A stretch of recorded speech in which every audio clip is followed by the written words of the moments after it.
الرحمن الرحیم۔ عقیدہ ختم نبوت سے کیا مراد ہے؟ جواب اس کا آپ نے یہ دینا ہے۔ کوئی بھی آپ سے سوال کرے تو جواب اس کا یہ ہے کہ جناب نبی کریم صلی اللہ تعالی علیہ وسلم کو اللہ کا آخری نبی تسلیم اور یقین کرنا کہ حضور کے بعد کوئی بھی نیا نبی پیدا نہیں ہوگا۔ اسی طرح سے جواب دیجیے گا، حضور کے بعد کوئی بھی نیا نبی پیدا نہ ہوگا۔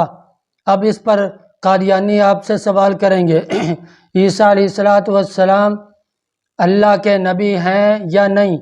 آپ کہیں گے بالکل اللہ کے نبی ہیں۔ وہ کہیں گے کیا کسی نبی کے ساتھ اللہ نے یوں کیا کہ نبوت کا درجہ دینے کے بعد، نبوت کا تاج پہنانے کے بعد اللہ نے واپس لے لیا ہو؟ تو آپ جواب میں کہیں گے بالکل نہیں، کوئی ایسا نبی نہیں آیا جس کو اللہ نے نبوت سے سرفراز کرنے کے بعد اس سے نبوت کا درجہ لے لیا ہو۔ تو پھر وہ آپ سے سوال یہ کرے گا عیسیٰ علیہ السلام اللہ کے نبی ہیں؟ آپ کہیں گے جی ہیں۔ تو وہ کہیں گے دوبارہ انہوں نے دنیا پر تشریف لانا ہے یا نہیں؟ آپ کا اور میرا عقیدہ یہ ہے کہ حضرت عیسیٰ علیہ السلام تشریف لائیں گے دوبارہ۔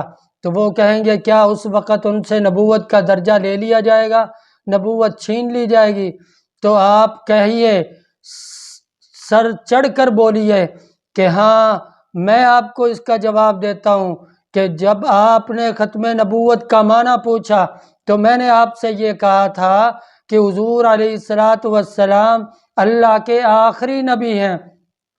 حضور کے بعد کوئی بھی نیا نبی پیدا نہیں ہوگا، نیا نبی پیدا نہیں ہوگا۔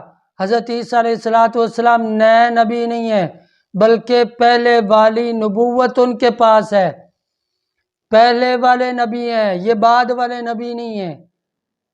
اسی طرح باحیات اللہ نے آسمانوں پہ اٹھایا ہے اور آسمانوں پر وہ حیات ہیں، دوبارہ حضور کے دین کی تشہیر کے لیے تشریف لائیں گے، لیکن نبی بھی ہوں گے۔ لیکن نبی کب کے ہیں؟ پہلے کے، بعد کے نہیں ہیں، حضور کے بعد کے نبی نہیں ہیں۔